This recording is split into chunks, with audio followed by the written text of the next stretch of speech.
Esse é o Mundo em Revolução e nós vamos falar agora sobre a situação na Ucrânia. Hoje, dia 22 de julho de 2025, são 9 horas da manhã, não, são 10 horas da manhã aqui no Rio de Janeiro, 4 horas da tarde lá em Kiev, no momento que eu gravo esse vídeo.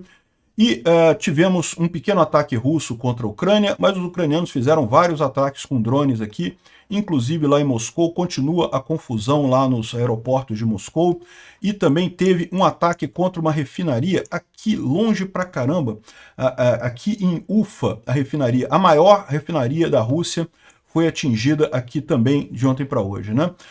A linha de frente não tem nenhuma mudança nisso daqui. Lá na Rússia, a chefe do STF deles lá, né, a juíza-chefe do STF, que formou na turma do Putin, olha só, a colega de turma do Putin, acabou de ter um mal súbito e morreu. Muito triste isso, né? Meus sentimentos à família dela. Não sei se ela tomou algum chá antes disso, né, mas vocês sabem que lá na Rússia tem morrido muita gente ligada ao Putin ultimamente, né? Enfim, está acontecendo também neste momento o Ramstein, aquele encontro de ajuda para a Ucrânia, com mais um monte de declarações de ajuda de vários países para a Ucrânia, e estão as preparações para a conversa de paz, né, em Istambul, na Turquia, que de novo eu acho que não vai dar em nada, mas enfim, vamos ver o que vai acontecer aqui, né?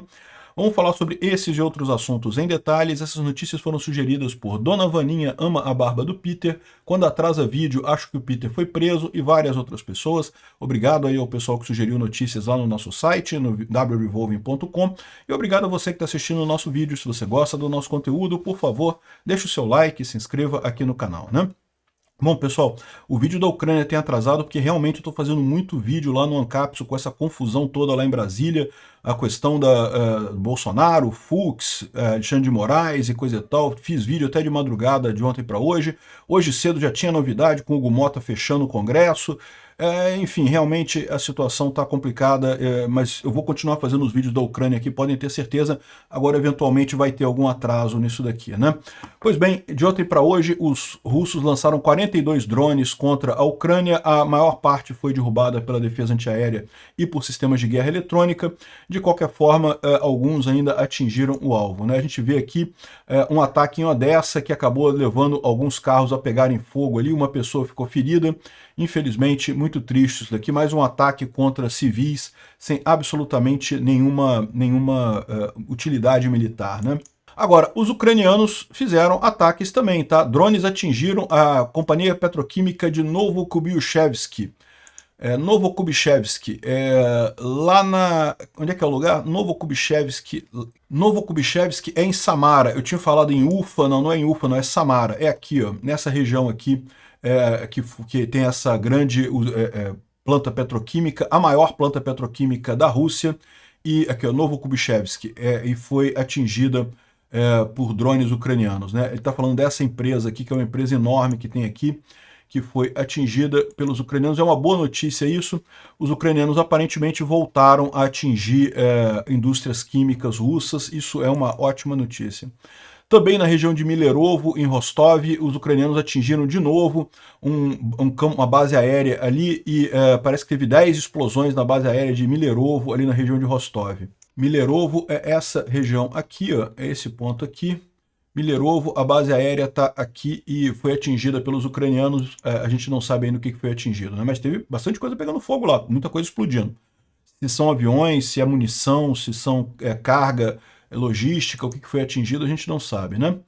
Os ucranianos atingiram, alguns dias atrás, no dia 20, sistemas de defesa antiaérea russos ali na região de Belgorod. Dá para ver aqui os sistemas, os radares do sistema de defesa antiaéreo, e é impressionante como é que esses radares são vulneráveis para drones, né?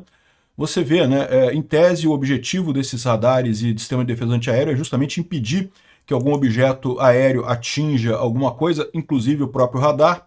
E, no entanto, aqui, ó, vários radares destruídos ali na região há alguns dias atrás, né? Hoje a gente ficou sabendo que esses radares foram destruídos.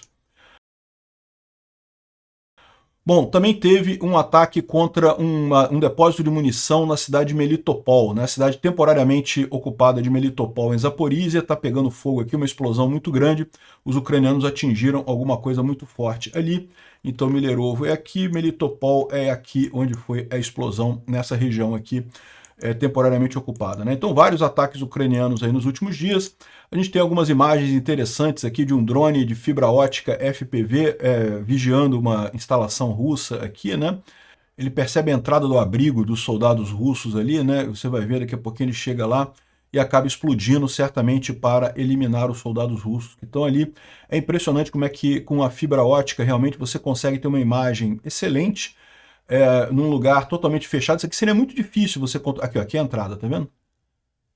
Aí ele entrou lá e explodiu certamente com o pessoal lá para matar os russos, né? Então muito interessante essa imagem que surgiu aí. Isso daqui são outros drones ucranianos lançando bombas termobáricas em casas que são usadas como abrigos de soldados russos, também ali na região temporariamente ocupada da Ucrânia, né? Aqui em Donetsk, temporariamente ocupado. Muito bacana esse ataque aqui com drones, né? Bom, o Polevolan, vendo aqui a linha de frente, não teve nenhuma mudança aqui. Teve um ataque russo grande aqui em direção a Orihiv, mas ainda não consolidaram, não temos mudança nenhuma significativa aqui. O resto da linha de frente também nenhuma mudança, né? Bom, falando sobre tecnologia de drones, né? Muito drone bacana. Esse aqui é um projeto de um estudante lá da Ucrânia que criou e fez com um trabalho de fim de curso, né? Um trabalho de final de curso, um TCC de um estudante ucraniano que criou esse drone que voa e navega, né? Então ele é a prova d'água, mas não só isso, ele muda a velocidade das pás, né? Porque é lógico, debaixo d'água você tem que mudar essa coisa, você consegue guiar o drone debaixo d'água e consegue sair com ele e ele ser um drone voador também. Eu prevejo muita dor de cabeça para os russos com isso, porque o drone indo debaixo d'água, ele fica basicamente invisível e de repente ele pode levantar voo perto da região e fazer um ataque. Essa tecnologia que o garoto inventou, sem dúvida alguma, é muito bacana. E o bacana é isso, né? Mostra uma época em que o cara tendo um laptop, uma impressora 3D e uma ideia interessante, ele consegue prototipar esse tipo de coisa.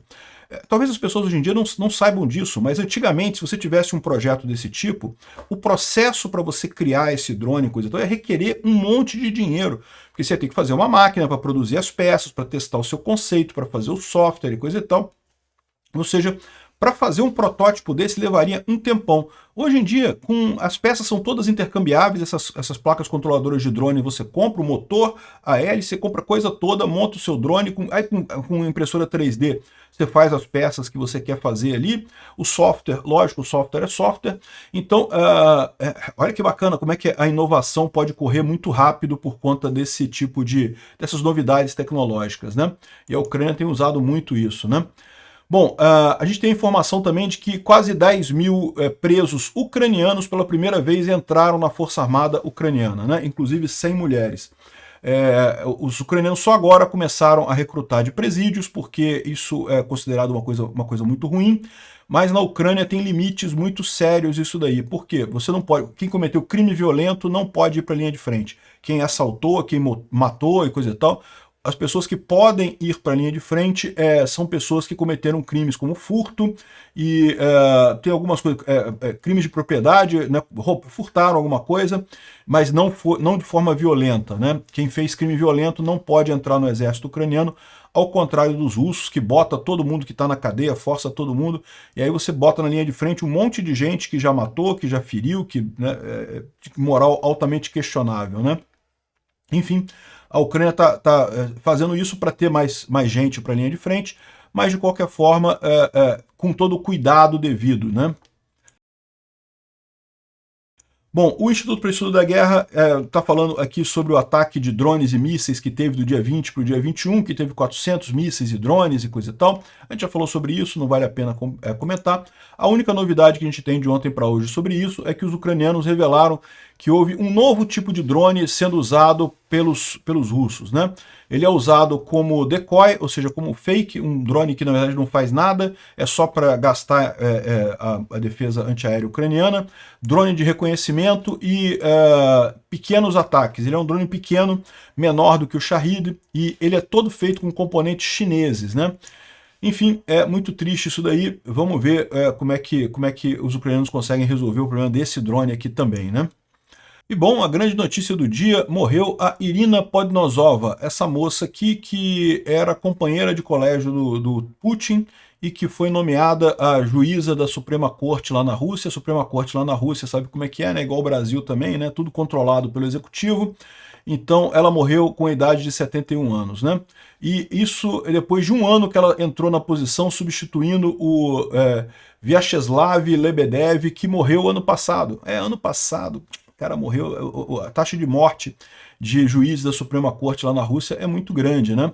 Eu espero que o pessoal, o Fux, o pessoal da Suprema Corte brasileira, que ainda não estão totalmente cooptados pela ditadura no Brasil, percebam que no momento que tivermos uma Venezuela aqui no Brasil, a vida deles também não vai valer nada, igual juízes na Rússia, a vida não vale nada, né? É lógico, ninguém disse do que ela morreu, ela teve um mal súbito e morreu, né?